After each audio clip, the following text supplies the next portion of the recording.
রাজধানীর ৩ এলাকায় বিজিবি মোতায়েন। এবার চট্টগ্রাম মহানগরীতে বিজিবি মোতায়েন। খেলা হবে, মানসিকতার পরিবর্তন হয় নাই, বললেন ববি হাজ্জাজ। সংবিধানে উপপ্রধানমন্ত্রী পদ রাখা সহ আরও যেসব প্রস্তাব বিএনপির। ছাত্রদের উপর কঠোর হতে চায় না সরকার, বললেন স্বরাষ্ট্র উপদেষ্টা।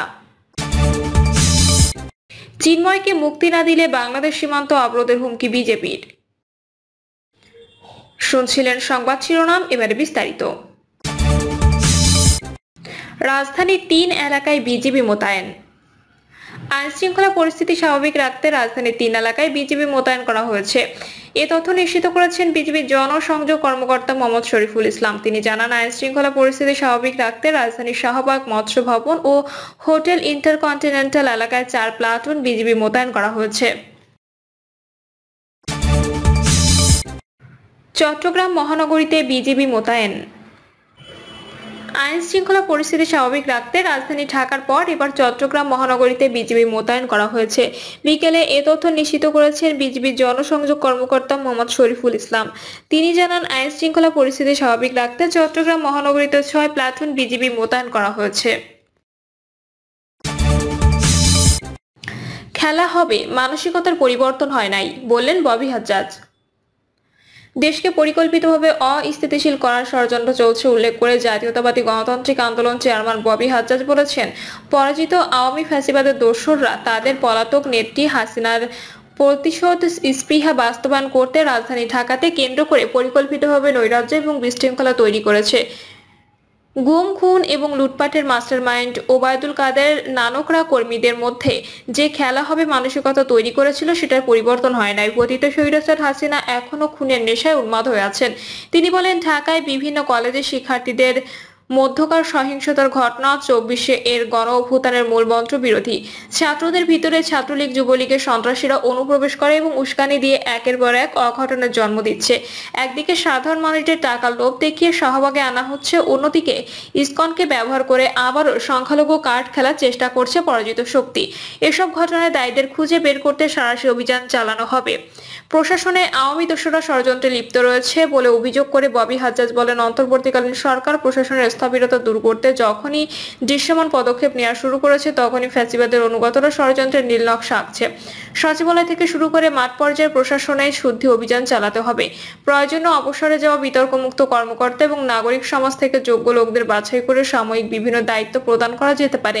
কোনোভাবেই আওয়ামী দোসরদের ক্ষমতায় কাঠামোতে স্থান দেওয়া যাবে না। অন্তর্বর্তীকালীন সরকারকে রাজনৈতিক দলগুলোর পরামর্শ নেবার আহ্বান জানিয়ে ববি হাজ্জাজ বলেন, আমরা ডক্টর ইউনূসের নেতৃত্বেই প্রতি আস্থাশীল। এই সরকারকে যারাই অস্থিতিশীল করতে চাইবে, আমরা রাজপথে ঐক্যবদ্ধভাবে তাদের বিজদাত ভেঙে দেব। চলমান নানা সংকট মোকাবেলায় সরকারকে রাজনৈতিক দলগুলোর সাথে পরামর্শ করতে হবে। ফ্যাসিবাদের কোনো স্থান এদেশে সহ্য করা হবে না। আওয়ামী লীগের বিরুদ্ধে সংগঠন হিসেবে ব্যবস্থা নেবার দাবি জানিয়ে ববি হাজ্জাজ বলেন, ফ্যাসিস্ট রাজনৈতিক দলের কোনো অধিকার নেই এ দেশের মানুষের ভাগ্য নিয়ে ছিনিমিনি খেলার। আওয়ামী লীগের বিরুদ্ধে একাধিক গণহত্যা, গুম, ভোটাধিকার হরণ এবং অর্থ পাচারের অভিযোগ রয়েছে। এই দলটিকে অবশ্যই বিচারের আওতায় আনতে হবে। নির্বাচনের রোডম্যাপ ঘোষণার দাবি জানিয়ে বিবৃতিতে ববি হাজ্জাজ উল্লেখ করেন, সার্স কমিটির মাধ্যমে দ্রুত একটি গ্রহণযোগ্য নির্বাচন কমিশন গঠনের জন্য আমরা অন্তর্বর্তীকালীন সরকারকে সাধুবাদ জানাই। গণতন্ত্র এবং জনগণের ক্ষমতা নিশ্চিত করার লক্ষ্যে আমরা বর্তমান নির্বাচন কমিশনের কাছে দ্রুত একটি জাতীয় নির্বাচনের রোডম্যাপ চাই। জনগণের নির্বাচিত সরকার সব ষড়যন্ত্র রুখে দিয়ে গণ অভ্যুত্থানের আকাঙ্ক্ষা বাস্তবায়ন করবে বলে আমরা বিশ্বাস করি। সংবিধানে উপপ্রধানমন্ত্রী পদ রাখা সহ আরও যেসব প্রস্তাব বিএনপির। সংবিধান সংস্কার কমিশনের কাছে আনুষ্ঠানিকভাবে প্রস্তাবনা জমা দিয়েছে বিএনপি, যেখানে সংবিধানে উপপ্রধানমন্ত্রী, উপরাষ্ট্রপতি, পরপর ২ বারের বেশি প্রধানমন্ত্রী না হওয়া, সংসদে উচ্চকক্ষ গণভোটের বিধান পুনঃপ্রবর্তন করার প্রস্তাব করা হয়েছে। এ সময় সালাউদ্দিন আহমেদ সাংবাদিকদের বলেন, সংস্কার প্রস্তাবে ব্যালেন্স অব পাওয়ারের কথা বলা হয়েছে। সংস্কার কমিটি সুপারিশ চূড়ান্ত করে সরকারকে দেবে, তারপর নির্বাচিত সরকার এসে এসব সংশোধন করবে। অন্তর্বর্তী সরকার এখনো পর্যন্ত রাষ্ট্র সংস্কারে মোট 10টি কমিশন গঠন করলেও এই মুহূর্তে সবচেয়ে বেশি গুরুত্ব পাচ্ছে সংবিধান ও নির্বাচনী সংস্কারের বিষয়গুলো। ছাত্রদের উপর কঠোর হতে চায় না সরকার, বললেন স্বরাষ্ট্র উপদেষ্টা। অন্তর্বর্তী সরকারের কৃষি ও স্বরাষ্ট্র মন্ত্রণালয়ের উপদেষ্টা লেফটেন্যান্ট জেনারেল মোহাম্মদ জাহাঙ্গীর আলম চৌধুরী বলেছেন, কলেজের সমস্যা আলোচনা করে সমাধান করতে হবে। এজন্য আমাদের শিক্ষকরা রয়েছেন। কেউ রাস্তায় নামার প্রয়োজন নেই। আমরা চাই না আগের সরকারের মতো ছাত্র ভাইদের কঠোরভাবে দমন করতে। আলোচনার মাধ্যমে শান্তিপূর্ণভাবে সমস্যা সমাধানের চেষ্টা করছি। যারা আন্দোলন করছে তারা আমারই ভাই। আমরা কাদের উপর কঠোর হব? জাহাঙ্গীর আলম বলেন, ছাত্ররা রাস্তায় না নেমে দাবি নিয়ে আলোচনা করতে পারে। সোহরাওয়ার্দী উদ্যানে এসেও তাদের ক্ষোভ প্রকাশ করতে পারেন। ছাত্রদের প্রতিনিধি গিয়েও আমাদের সঙ্গে আলোচনা করতে পারে। এক কলেজের সঙ্গে আরেক কলেজের যে সমস্যা হচ্ছে, ছাত্ররা চাইলে তাদের প্রতিনিধি ও শিক্ষকরা বসে আলোচনা করতে পারেন। আমরা অনুরোধ করব ছাত্ররা যাতে রাস্তায় না নেমে দাবি নিয়ে আলোচনা করেন। স্বরাষ্ট্র উপদেষ্টা বলেন, আমরা চাই না কঠোর হতে। কঠোর হলে আপনারাই বলবেন আমরা আগের সরকারের মতো হয়ে গেছি। আমরা চাই না আগের সরকারের মতো ছাত্রদের উপর লিথাল উইপন ব্যবহার করতে। আলোচনার মাধ্যমে সমাধান করতে চাই।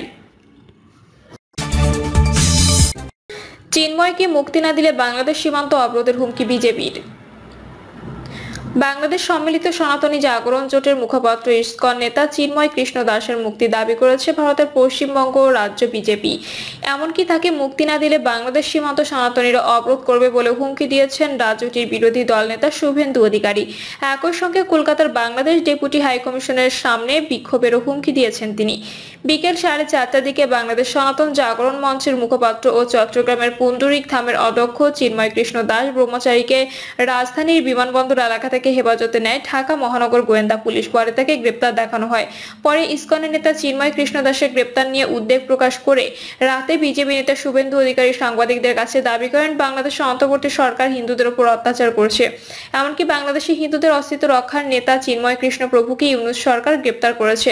শুভেন্দু আরো বলেন, সোমবার রাতের মধ্যে চিন্ময় কৃষ্ণ প্রভুকে মুক্তি না দিলে আগামীকাল থেকে সীমান্তে সনাতনীরা অবরোধ করবে। ভারত থেকে পশ্চিমবঙ্গ দিয়ে কোনো পরিষেবা বাংলাদেশে ঢুকতে দেবে না। একই সঙ্গে কলকাতায় অবস্থিত বাংলাদেশের ডেপুটি হাইকমিশনের অফিসও টানা ঘেরাও অবস্থানের হুঁশিয়ারি দিয়েছেন পশ্চিমবঙ্গ রাজ্যের এই বিরোধী দলনেতা। শুভেন্দুর কথায়, বাংলাদেশ হিন্দুদের উপর যেভাবে দমন পীড়ন শুরু করেছে তাতে আমরা চিন্তিত, ব্যথিত। এই জিনিস আর বরদাস্ত করা হবে না। উল্লেখ্য, বাংলাদেশ সনাতন জাগরণ মঞ্চ গত 25শে অক্টোবর চট্টগ্রামে সমাবেশ করে। চিন্ময় কৃষ্ণ দাস এই মঞ্চেরই মুখপাত্র। ওই সমাবেশের পরপরই চিন্ময় কৃষ্ণ দাসের বিরুদ্ধে জাতীয় পতাকা অবমাননার অভিযোগ ওঠে। এরপর গত 30শে অক্টোবর চিন্ময় দাস সহ 19 জনের বিরুদ্ধে মামলা দায়ের করা হয়েছিল। নগরীর কোতোয়ালি থানায় সেই মামলা দায়ের করেন ফিরোজ খান নামে এক ব্যক্তি। বাংলাদেশের জাতীয় পতাকা অবমাননা করার অভিযোগে রাষ্ট্রদ্রোহ আইনে এ মামলা করা হয়। এই ঘটনার আগেই দুজনকে গ্রেপ্তার করেছে আইনশৃঙ্খলা বাহিনী। তাদের নাম রাজেশ চৌধুরী ও হৃদয় দাস। প্রিয় দর্শক, এই ছিল এখনকার সর্বশেষ সংবাদ। আপডেট সব সংবাদ পেতে চ্যানেলটি সাবস্ক্রাইব করে বেল আইকনটি ক্লিক করে রাখুন।